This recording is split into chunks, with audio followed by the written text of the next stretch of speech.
mundo hoje é de quem aprende, não é mais de quem sabe.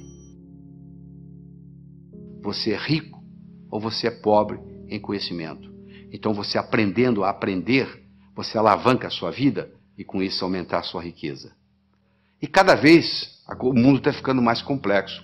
O volume de informação hoje dobra no mundo a cada 12 meses.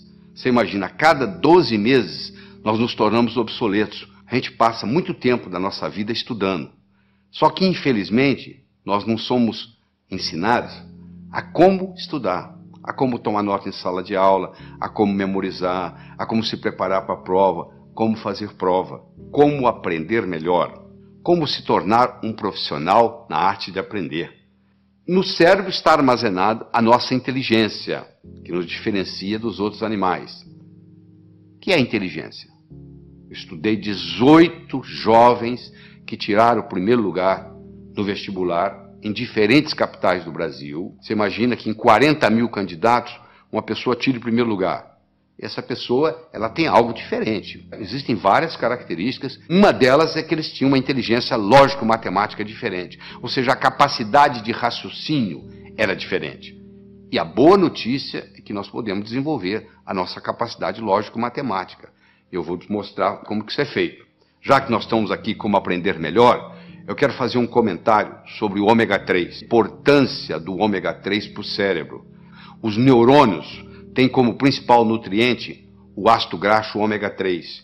Hoje nós temos 20 vezes mais ômega 6 do que ômega 3. E isso causa uma série de problemas, inclusive problemas de aprendizagem na escola. Muitos alunos têm problema de aprender na escola porque tem excesso de ômega 6 ou deficiência de ômega 3 no cérebro. Então a pessoa que ingere maior quantidade de ômega 3 tem a facilidade de aprender mais. No processo de aprender, tem 3 modos básicos. Ou a gente aprende olhando, ou a gente aprende escutando, ou a gente aprende fazendo. Nem todo mundo aprende do mesmo modo. Tem pessoas que são visuais. Bate o olho, está resolvido. Tem pessoas que são auditivas, só precisa escutar. E tem pessoas que precisam fazer. Então você pergunta assim, tomar nota em sala de aula é bom ou ruim? Eu falo, depende do seu tipo de aprender. Olha que interessante. Às vezes uma família tem uma criança, um filho, todo mundo na família sabe que aquela criança é super inteligente. E a criança não se dá bem na escola. E vem reclamações, etc. e tal. E aí eles acham que essa criança tem uma dificuldade de aprendizagem. Só que essa criança, muitas vezes, ela é sinestésica. E o sistema ensinado na escola, em geral, é audiovisual. Esses que não estão sabendo ensinar. E isso faz uma diferença enorme. Às vezes você está aprendendo do modo errado. Às vezes você não é um estudante brilhante, porque você está tentando aprender num canal diferente daquele que é característica sua. Eu quero falar sobre uma outra coisa muito importante aqui.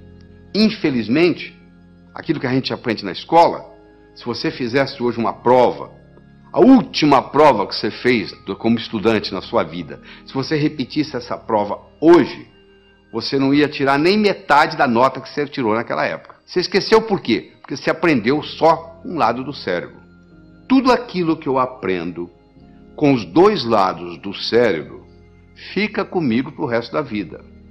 Se eu aprendo a andar de bicicleta, mesmo que eu passe 20 anos sem andar, se eu subir numa bicicleta, eu ando. Se você entender claramente o que o professor está ensinando na aula, você não precisa estudar em casa. Você já tem o material pronto. Como que eu vou? O que eu tenho que fazer? Eu vou anotar palavras? Eu vou anotar números? Não. Você não vai anotar nem palavras, nem números. Você vai anotar ideias. Então você tem que colocar um disco quebrado na sua cabeça quando você está assistindo a aula, e esse disco quebrado só diz uma coisa: o que ele ou ela quer que eu aprenda desse assunto. O que ele ou ela, professor, professora, quer que eu aprenda desse assunto. Esse disco quebrado vai ficar rodando durante todo o período da aula que você está assistindo. E você vai anotar não mais palavras ou números. Você vai passar a adotar ideias. Esse aqui é o grande segredo. Uma outra coisa muito importante aqui é sobre o movimento dos olhos. Você já percebeu que à medida que você vai conversando, os seus olhos estão movimentando em todas as direções? Pois é, basicamente, nós podemos colocar os nossos olhos em 9 posições diferentes. Você pode olhar para cima, para a esquerda, para o centro, para a direita. Você pode olhar na horizontal, para a esquerda, para o centro, para a direita. Você pode olhar para baixo, para a esquerda, para o centro, para a direita. Bom, vamos tirar as posições centrais, porque não tem nada a ver com a nossa conversa aqui hoje. Sobram 6 posições. 2 para cima, 2 na horizontal, 2 para baixo. Não é verdade? Todas as vezes que você movimenta os seus olhos para cima, você ativa a parte visual do cérebro. Toda vez que você move os seus olhos na horizontal, você ativa a parte auditiva do cérebro. E toda vez que você olha para baixo, para a sua direita, você ativa a parte sinestésica do cérebro. Então, se eu, por exemplo, quero recordar algo, qual foi a cor da camisa que eu usei domingo passado? Pode ver que na mesma hora meu olhar vai subir. Vai subir para quê? Para procurar a cor da camisa. Ora, se eu olho para cima, para minha esquerda, estou recordando coisas. Se eu olho para cima, para minha direita, eu estou construindo coisas. Então, se eu estou estudando e eu quero memorizar alguma coisa, uma fórmula de física, por exemplo, eu vou olhar para cima, primeiro para minha direita, para poder construir aquela fórmula de física dentro da minha cabeça. E depois eu vou olhar para cima, para a esquerda, para eu poder recordar, repetir aquela fórmula de física, até que ela fique parte da minha estrutura psicológica. Isso é muito importante entender, porque o movimento do olho facilita o processo. Olha só que interessante. A pessoa vai fazer o vestibular, vai fazer um teste, e chega lá e diz, eu dei branco. Por que ela deu branco? Porque ela colocou a cabeça para baixo, olhando para a prova, olhando para o teste. E faz essa pergunta, e ela esqueceu a fórmula de física. Se ela tivesse simplesmente levantado a cabeça e olhado na posição certa, ela teria resolvido o problema. Mas como ela está olhando para baixo, não teve a oportunidade de ter acesso ao campo visual, aquela forma de física não vem na cabeça dela. Os olhos são as janelas da alma, eu diria também que os olhos são as janelas da mente. Nosso desempenho, ele vai depender da nossa motivação, ele vai depender da nossa competência, ele vai depender da nossa oportunidade. A motivação é o querer, a competência é o saber, e a oportunidade. Então, você, para ser um bom estudante, você tem que estar motivado. Só motivado não adianta. Tem muita gente motivada, mas desmotiva logo, porque não tem a estratégia, não tem a competência de desenvolver o processo. Então, não tem um modelo. Eu mencionei que trouxe a São Paulo 18 jovens que tiraram o primeiro lugar no vestibular em diferentes capitais do Brasil. Durante 12 horas, nós respondemos apenas uma pergunta. O que faz um jovem passar em primeiro lugar no vestibular? E depois de toda essa análise, nós descobrimos 3 coisas básicas que existem em todos os que passam em primeiro lugar. Primeiro é a autoconfiança. Só a autoconfiança não faz você passar no vestibular. Sem autoconfiança, você não passa no vestibular. Aquele branco que dá na prova, muitas vezes, é falta de autoconfiança. Então, a autoconfiança é fundamental. Todos esses jovens que passaram em primeiro lugar no vestibular tinham confiança de que iam passar no vestibular. Essa é a primeira coisa. Segundo, todos eles tinham motivação para estudar. O vestibular não era um obstáculo, era uma etapa. Porque a visão deles estava lá na frente. O que eles iam fazer depois de formado? Eles já estavam pensando lá na frente. E aquele vestibular era nada mais, nada menos do que uma etapa, e não um obstáculo. E todos esses 18 jovens que tiraram o primeiro lugar, eles tinham estratégia em tomar nota em sala de aula, estratégia em se preparar para a prova, estratégia em fazer prova, estratégia em estudar em casa, tudo isso, estratégia em ler, estratégia em memorizar. Todos eles, sem exceção, usavam mnemônicos, usavam um processo de memorização, provando que todos nós temos uma ótima memória. Às vezes nós não sabemos usar essa memória. Deixa eu conversar um pouquinho sobre a autoconfiança.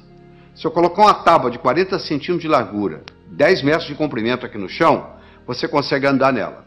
Essa mesma tábua colocada entre 2 postes já não é a mesma coisa. Você vai lá e treme na base e não anda. Fazer a prova sozinho em casa é uma coisa. Fazê-la no dia do teste, no dia do concurso, no dia do vestibular, é outra coisa muito diferente. É mais ou menos assim, em casa eu estou andando com a tábua no solo. E lá no dia eu estou andando com a tábua lá em cima. Então tem muita gente que se assusta, porque quando chega na hora do teste chega na hora da prova, chega na hora do vestibular, chega na hora do concurso público, treme na base. Porque é como se estivesse andando na tábua lá em cima. Imagina você está fazendo uma prova de 80 perguntas. Você tem 4 horas para terminar a prova. Você encara o primeiro problema. Você fica 7, 8 minutos no problema e não consegue resolver. Sabe como é que a sua autoestima faz? Vai lá no pé. Pronto, a sua autoconfiança acabou. O resto da prova você já não tem o mesmo desempenho mental. Olha que interessante.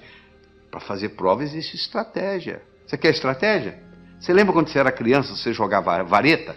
Soltava as varetas na mesa, qual que você pegava primeiro? A mais fácil. E depois? A mais fácil. E depois? A mais fácil. Você não ia buscando a mais fácil? Então, na prova é a mesma coisa. Você tem que pegar a prova e dividir ela em questões A, B e C.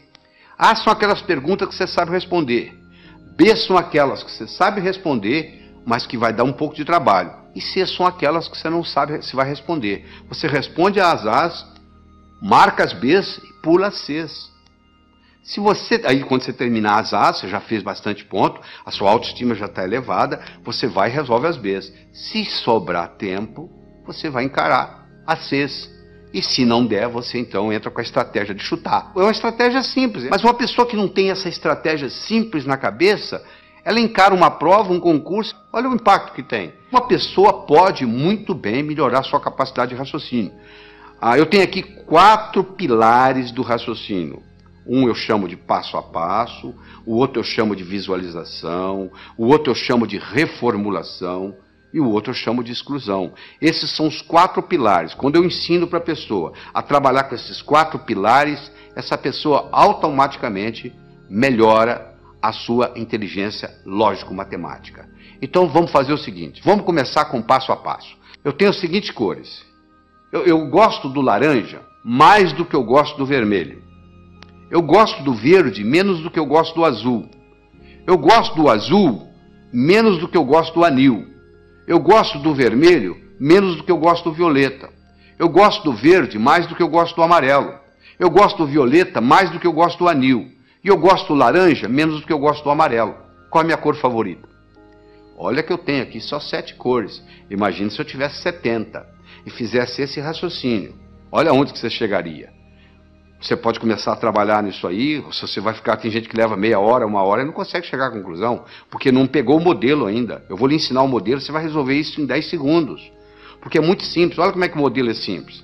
A primeira está escrita assim, eu gosto do laranja mais do que do vermelho. Então laranja passa a ser a minha cor favorita. Eu vou procurar onde é que tem laranja, vai lá no 7 tem laranja. Lá está dizendo que eu gosto mais do amarelo do que do laranja. O amarelo passa a ser a minha cor favorita. Eu vou procurar onde tem amarelo. Eu vou lá no 5, tem amarelo. Eu gosto do verde mais do que do amarelo. O verde passou a ser a minha cor favorita. Vai lá no 2, onde está o verde. Olha lá. Eu gosto do verde menos do que do azul. O azul passou a ser a minha cor favorita. Eu vou onde tem azul. Eu vou lá no 3, tem azul. Eu gosto do azul menos do que eu gosto do anil. Anil passou a ser a minha cor favorita. Eu vou lá no 6, olha lá. Eu gosto de violeta mais do que eu gosto de anil. Violeta passou a ser a minha cor favorita. Eu vou lá no 4, onde tem violeta, e confirmo. O violeta gosto mais do que o vermelho. Com a conclusão que eu cheguei, a minha cor favorita é o violeta. Olha que bacana. Na hora que eu criei esse esquema, pronto, agora ficou fácil. Eu tenho um modelo, sabe por quê? Eu aprendi a pensar passo a passo. Esse é um jeito. É aprender a pensar passo a passo. Você já deve ter aprendido o teorema de Pitágoras, né? O quadrado da hipotenusa é igual à soma dos quadrados dos catetos. Se a minha hipotenusa é 5, que no caso aí é o A, o quadrado de um dos catetos é 4, 4 vezes 4, 16, do outro é 3, 3 vezes 3, 9, 16 e 9, 25, o quadrado de 5 é 25. Não é isso? E daí? O que eu vou fazer com esse...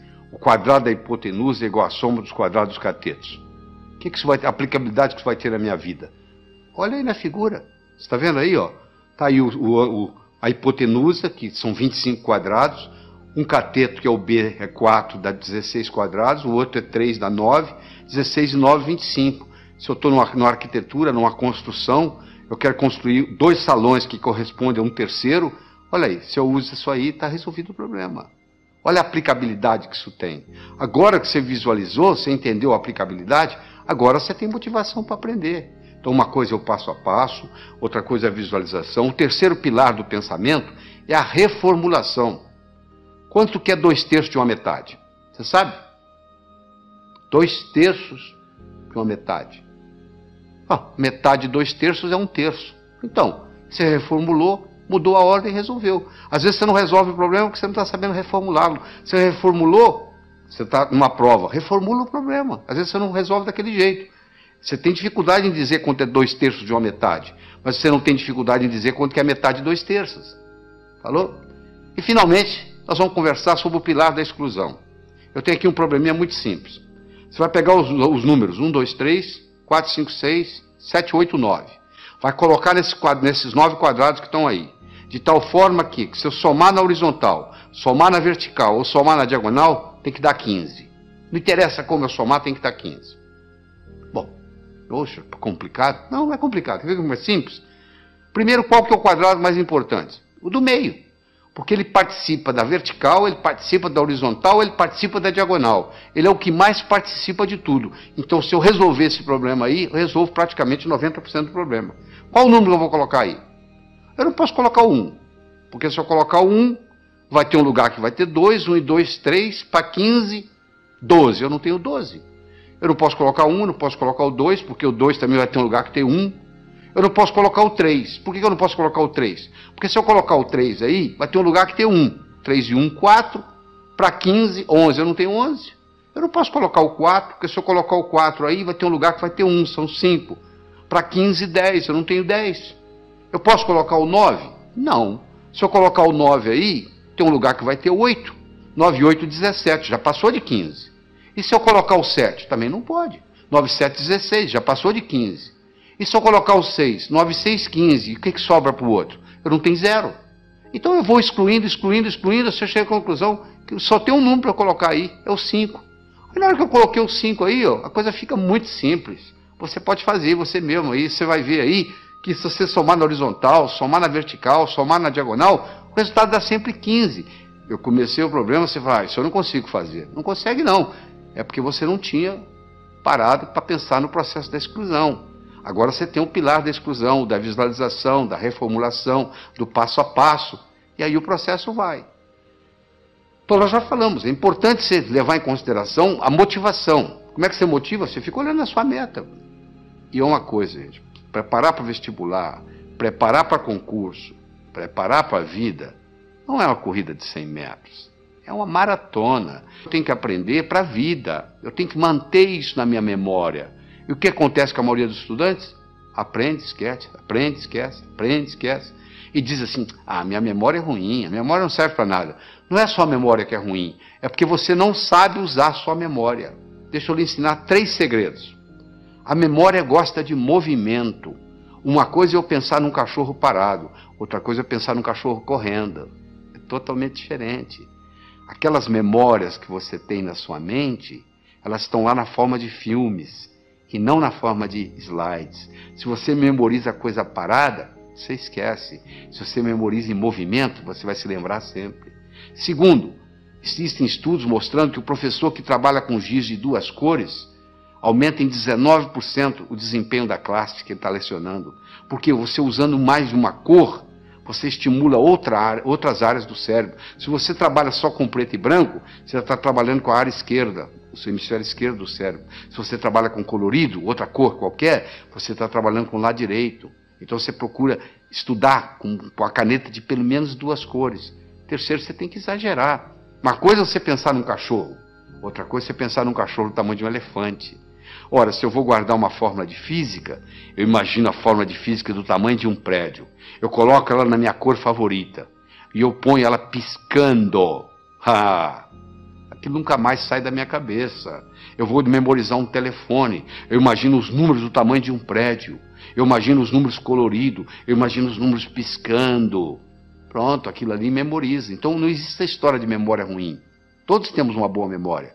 Se você tem um carro novinho e você não sabe dirigi-lo, não vai ter nenhuma utilidade para você. Você não vai culpar o carro. É a sua habilidade de dirigir que tem que melhorar. A sua memória não tem problema nenhum. Só que você não sabe usá-la. Isso é diferente. Então ela gosta de movimento, ela gosta de cores, ela gosta de exagero, ela gosta de mnemônicos. Todos esses jovens, 18 jovens que eu estudei, que tiraram o primeiro lugar no vestibular, Todos eles, sem exceção, trabalhavam com mnemônicos. Você quer ver um mnemônico simples? 30 dias tem abril, junho, setembro e novembro. De 28 só a 1, todos os demais 31. Pronto. Se o mês tem 30 ou tem 31 dias, está aí para você na tela aí, um mnemônico para você olhar. Então você tem que criar seus próprios mnemônicos, um jeito de você fazer para facilitar a sua memória. Todos os 18 jovens não só trabalhavam com mnemônicos, mas trabalhavam com fichas de revisão. Eles faziam verdadeiros baralhos, baralho de física, baralho de química, baralho de biologia, e eles iam colocando aquilo ali, fazendo toda noite antes de dormir, eles faziam uma revisão. A medicina mostra que os últimos 20 minutos, o que você vivencia nos últimos 20 minutos antes de dormir, rumina na sua cabeça a noite toda. Se você estuda o dia inteiro, vai assistir televisão e vai para a cama, o que vai ruminar não é o que você estudou durante o dia, é a televisão que você assistiu. Então você estuda o dia todo, assista a sua televisão merecidamente, volta à mesa de estudos, estuda mais 10, 15 minutos, aí você vai para a cama, aí você vai passar no concurso, você vai passar no vestibular, porque você está ruminando a noite toda aqueles 15 minutos de revisão. Repetição é a mãe do aprendizado, não é verdade? Como é que você aprendeu a andar? Você levantou, caiu, levantou, caiu, levantou, caiu, até que um dia você andou. Então é muito importante você entender isso. É muito importante você colocar ritmo e rima, é muito importante você... o contexto. É fundamental o contexto, você não tem ideia do contexto. O contexto é assim, quer ver? Onde é que eu coloquei a chave? Onde é que eu coloquei aquela chave? Você não consegue se lembrar. Aí de repente você entra naquele quarto, coloquei ali, porque você entrou no contexto onde estava a chave. Ora, se eu estou lá na prova, eu estou tentando lembrar aquela fórmula de física, eu não consigo lembrar a fórmula de física, não consigo me lembrar, aí eu fecho os olhos, me transporto para a minha mesa de estudos, lá onde eu estudei aquela fórmula, de repente vem na cabeça. Isso é um truque espetacular para a memória. E outra coisa importante é a respiração ajudando na memorização.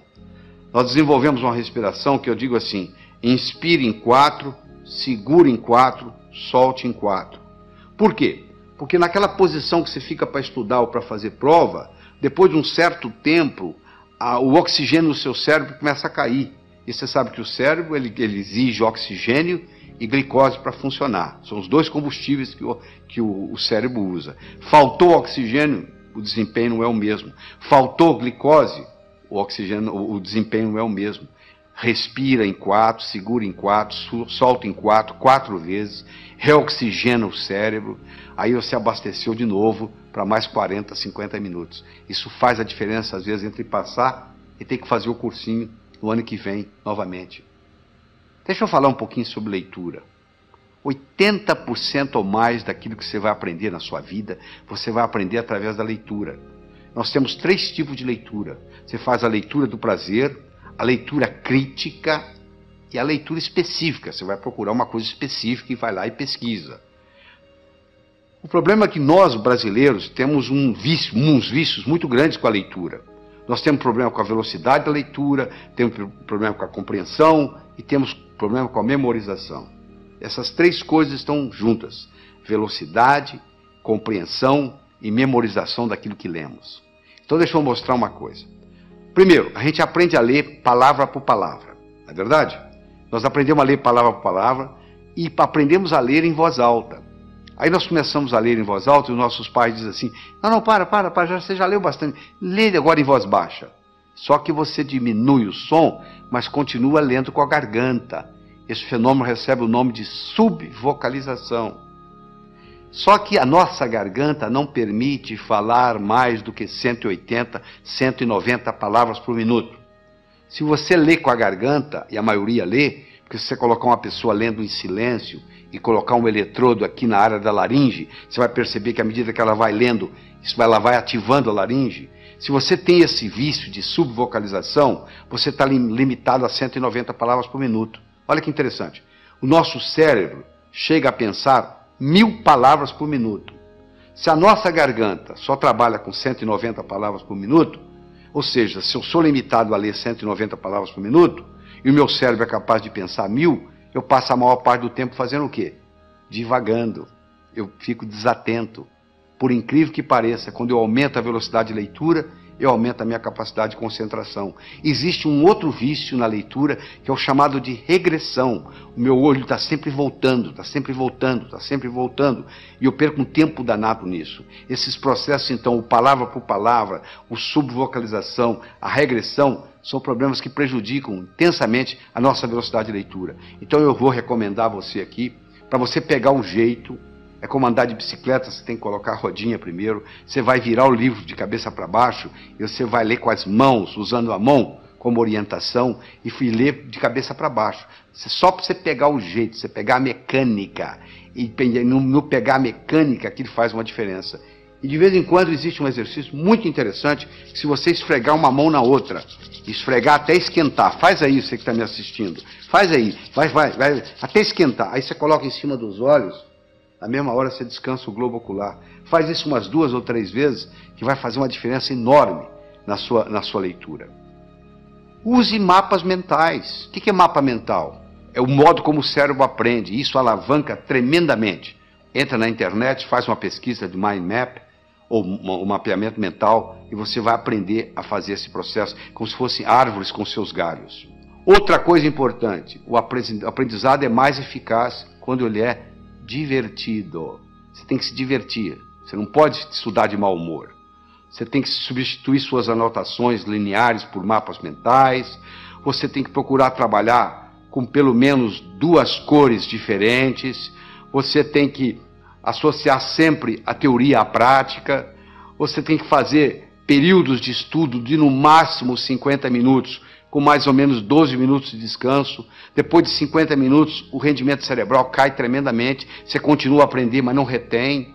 Faça resumo de ideias em fichas de revisão e revise-as diariamente. Todo esse processo está aí, ó. É você aprender a aprender. Isso é que é importante, é aprender a aprender. Isso é que interessa. Porque depois que você aprendeu a aprender, você se torna o capitão do seu navio, meu amigo. Você aí, o limite, o céu é o limite, você não vai depender mais de ninguém. Você é rico ou você é pobre em conhecimento. Então você aprendendo a aprender, você alavanca a sua vida para poder adquirir mais conhecimento e com isso aumentar a sua riqueza.